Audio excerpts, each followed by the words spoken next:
नमस्कार दोस्तों, चलिए जानते हैं दिल्ली की 25 बड़ी खबरों को सिर्फ 10 मिनट में। लेकिन उससे पहले वीडियो को लाइक और चैनल को सब्सक्राइब जरूर करें। राजधानी में वकीलों के न्यायिक बहिष्कार का छठा दिन। उपराज्यपाल के आदेश के खिलाफ कर रहे प्रदर्शन। दिल्ली में वकीलों का न्यायिक बहिष्कार छठे दिन भी जारी है। उपराज्यपाल द्वारा थानों से वीडियो कॉन्फ्रेंसिंग के जरिए गवाही देने की अनुमति पर वकीलों ने कड़ा विरोध जताया। वकीलों का कहना है कि यह आदेश न्याय व्यवस्था के साथ खिलवाड़ है और कोर्ट की प्रक्रिया को कमजोर करेगा। लगातार हो रहे बहिष्कार के कारण अदालतों की कार्यवाही भी प्रभावित हो रही है। वकीलों ने सड़कों पर प्रदर्शन करते हुए सरकार से तुरंत आदेश वापस लेने की मांग की है। ये देश के किसानों के साथ बड़ा धोखा, ट्रंप पर 100% टैरिफ लगा दो। आम आदमी पार्टी के राष्ट्रीय संयोजक और पूर्व मुख्यमंत्री अरविंद केजरीवाल ने प्रेस कॉन्फ्रेंस कर केंद्र सरकार पर निशाना साधा। उन्होंने कहा कि अमेरिका ने अगर भारत के उत्पादों पर 50% टैरिफ लगाकर गुंडागर्दी की है तो हमें भी 100% टैरिफ लगाना चाहिए था। केजरीवाल ने पीएम मोदी पर आरोप लगाया कि वे किसानों और देश के हित की रक्षा करने में नाकाम रहे हैं। उन्होंने इस फैसले को किसानों और व्यापारियों के साथ बड़ा धोखा बताया।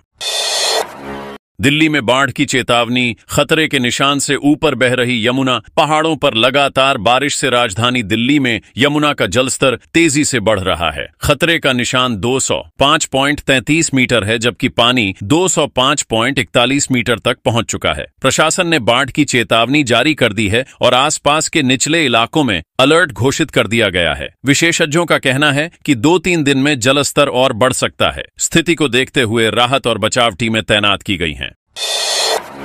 अब स्वादिष्ट व्यंजन परोसेगा डीडीए। 5 जगहों पर खुलेंगे आरंभ कैफे। दिल्ली वासियों के लिए डीडीए एक नया तोहफा लेकर आ रहा है। डीडीए अब शहर के व्यस्त इलाकों में आरंभ कैफे शुरू करने जा रहा है। पहले चरण में 3 साल के लाइसेंस पर 5 कैफे खोले जाएंगे। यहां लोग चाय, कॉफी और स्वादिष्ट व्यंजनों के साथ किताबें पढ़ने का आनंद ले सकेंगे। अगर कैफे संचालक अच्छा प्रदर्शन करेंगे तो लाइसेंस 9 साल तक बढ़ाया जाएगा। डीडीए का यह कदम राजधानी की लाइफस्टाइल में नया ताजगी भरा बदलाव लाने वाला साबित होगा।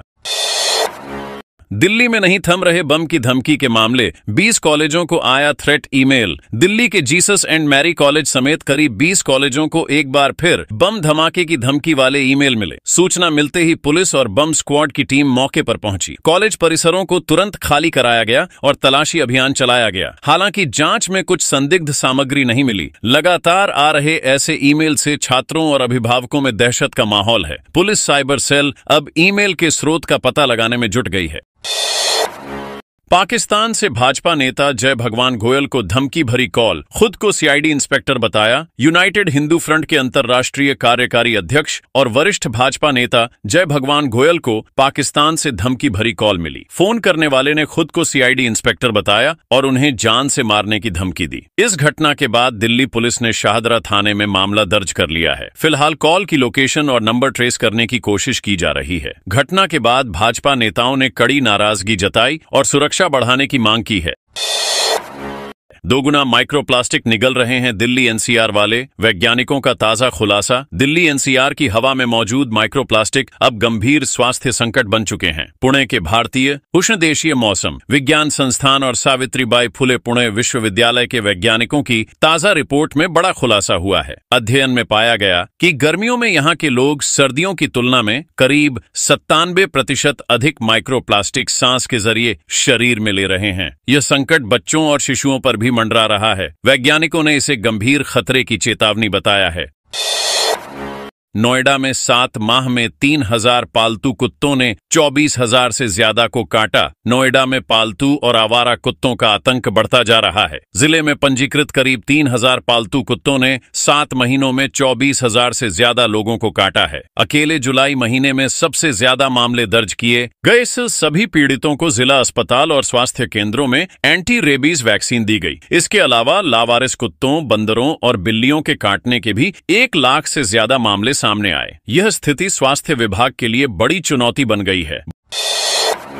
बड़े गिरोह का भंडाफोड़, 2 वर्षों में 500 लोगों की तस्करी कर चुका है गैंग। दिल्ली पुलिस की बाहरी उत्तरी जिला टीम ने मानव तस्करी करने वाले बड़े गिरोह का पर्दाफाश किया। पुलिस ने 4 आरोपियों को गिरफ्तार कर उनके कब्जे से एक किशोर और 2 नाबालिग लड़कियों को सुरक्षित मुक्त कराया। जांच में पता चला कि गिरोह पिछले 2 सालों में करीब 500 लोगों की तस्करी कर चुका था। रेलवे स्टेशनों पर कमजोर नाबालिगों और मजदूरों को फुसलाकर जम्मू कश्मीर भेजा जाता था, जहां बंधुआ मजदूरी कराई जाती थी। लड़कियों के लिए 60,000 रुपए तक वसूले जाते थे।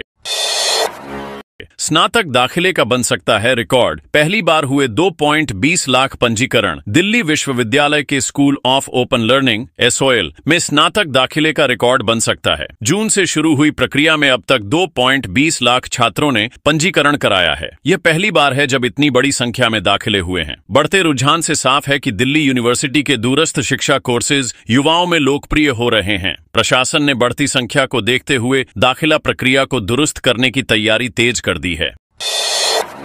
एनडीएमसी आईआईटी बॉम्बे की साझेदारी, शिक्षकों को मिलेगा प्रशिक्षण। नई दिल्ली नगरपालिका परिषद एनडीएमसी ने शिक्षा सुधार के लिए आईआईटी बॉम्बे के शैलेश जे मेहता स्कूल ऑफ मैनेजमेंट के साथ साझेदारी की। इसका उद्देश्य राजधानी के छात्रों को भविष्य के लिए तैयार करना और शिक्षकों को नई तकनीकों से प्रशिक्षित करना है। इस कार्यक्रम के तहत अध्यापकों को नवीनतम शैक्षिक तरीकों और प्रबंधन कौशल की ट्रेनिंग दी जाएगी। इससे बच्चों को आधुनिक शिक्षा और बेहतर सीखने के अवसर मिलेंगे और शिक्षकों की पेशेवर क्षमता भी मजबूत होगी। बिहार में एनडीए का फॉर्मूला तय, जदयू को मिल सकती हैं 100 सीटें। बिहार विधानसभा चुनाव को लेकर एनडीए में सीट बंटवारे का प्रारूप तय हो गया है। सूत्रों के अनुसार जदयू को लगभग 100 सीटें मिल सकती हैं। भाजपा ने लोकसभा चुनाव 2024 के दौरान चिराग पासवान, जीतन राम मांझी और उपेंद्र कुशवाहा को बेहतर हिस्सेदारी का आश्वासन दिया था। अब उसी के अनुरूप सीटों का बंटवारा किया जा रहा है। अंतिम घोषणा सीटों की फाइनल लिस्ट तैयार होने के बाद की जाएगी। फिलहाल सभी दलों के बीच समझाने और सहमति बनाने का दौर जारी है। झारखंड सरकार के मंत्री हफीजुल हसन की बिगड़ी तबीयत, आईसीयू में भर्ती। झारखंड के अल्पसंख्यक कल्याण मंत्री हफीजुल हसन की तबीयत गुरुवार को अचानक बिगड़ गई। उन्हें सीने में दर्द और लो ब्लड प्रेशर की शिकायत हुई, जिसके बाद उन्हें रांची के पारस अस्पताल में भर्ती कराया गया। डॉक्टरों ने उन्हें आईसीयू में रखा और उनकी स्थिति पर निगरानी रखी जा रही है। मुख्यमंत्री हेमंत सोरेन और अन्य मंत्री अस्पताल पहुंचे और स्वास्थ्य की जानकारी ली। फिलहाल मंत्री की हालत स्थिर बताई जा रही है और उनका इलाज जारी है। दिल्ली पुलिस के हत्थे चढ़े 2 वाहन चोर, पूछताछ में उगलेंगे बड़े राज। पश्चिमी दिल्ली पुलिस ने वाहन चोरी करने वाले 2 आरोपियों आदेश चौहान और चमन को गिरफ्तार किया। पुलिस ने उनके कब्जे से 5 चोरी की स्कूटी और एक इलेक्ट्रिक ऑटो बरामद किए। तिलक नगर और खयाला थाना पुलिस की कार्रवाई के बाद आरोपियों से अन्य चोरी के वाहनों की जानकारी भी मिलने की उम्मीद है। जांच में इनके नेटवर्क और अन्य अपराधियों तक का खुलासा होने की संभावना है। फिलहाल आरोपियों से पूछताछ जारी है। दिल्ली वालों को 17 किलोमीटर के अंदर भरना पड़ रहा 2 बार टोल खाप 360 का अल्टीमेटम। दिल्ली के यूआर 2 अर्बन एक्सटेंशन रोड पर मुंडका बक्करवाला टोल प्लाजा को लेकर विरोध जारी है। स्थानीय लोगों का कहना है कि 17 किलोमीटर के भीतर उन्हें 2 बार टोल देना पड़ता है, जो अनुचित है। द्वारका एक्सप्रेसवे पर टोल देने के बाद फिर से टैक्स लगाना गलत है। खाप 360 ने इसे लेकर सरकार को अल्टीमेटम दिया है और टोल हटाने की मांग की है। लोग चाहते हैं कि दिल्ली जैसे बड़े शहर में टोल सिस्टम का सही प्रबंधन हो।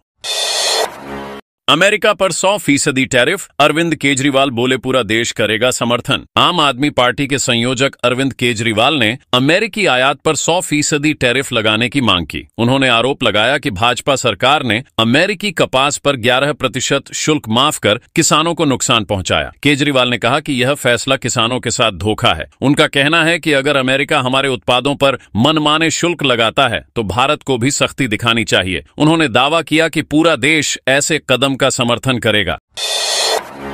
गला घोंटू गैंग के सदस्य ने पुलिस पर चलाई गोली, मुठभेड़ के बाद 2 गिरफ्तार। दिल्ली के केशवपुरम में गला घोंटू गैंग और पुलिस के बीच मुठभेड़ हुई। आरोपी राजू उर्फ कंगारू ने पुलिस पर ताबड़तोड़ गोली चलाई। जवाब में पुलिस ने उसके पैर में गोली मारी और उसे गिरफ्तार किया। उसके साथी रवि को भी दबोचा गया। दोनों के पास से हथियार और लूटा हुआ सामान बरामद हुआ। आरोपियों पर हत्या के प्रयास समेत कई मामले दर्ज हैं। फिलहाल पुलिस उनकी गिरफ्तारी से जुड़े अन्य अपराधों की जांच कर रही है। युवक का कत्ल करने वाला कुख्यात बदमाश दबोचा 4 आरोपी पहले हो चुके गिरफ्तार। दिल्ली के नबी करीम इलाके में पुरानी रंजिश के चलते युवक बंसी उर्फ पाली को चाकू मारकर हत्या कर दी गई थी। मामले में शामिल कुख्यात बदमाश शिवा को पुलिस ने गिरफ्तार कर लिया। घटना तेल मिल गली में हुई थी। पुलिस पहले ही 4 अन्य आरोपियों को गिरफ्तार कर चुकी थी। अब शिवा की गिरफ्तारी से पूरे मामले की गुत्थी लगभग सुलझ गई है और न्यायिक प्रक्रिया आगे बढ़ रही है।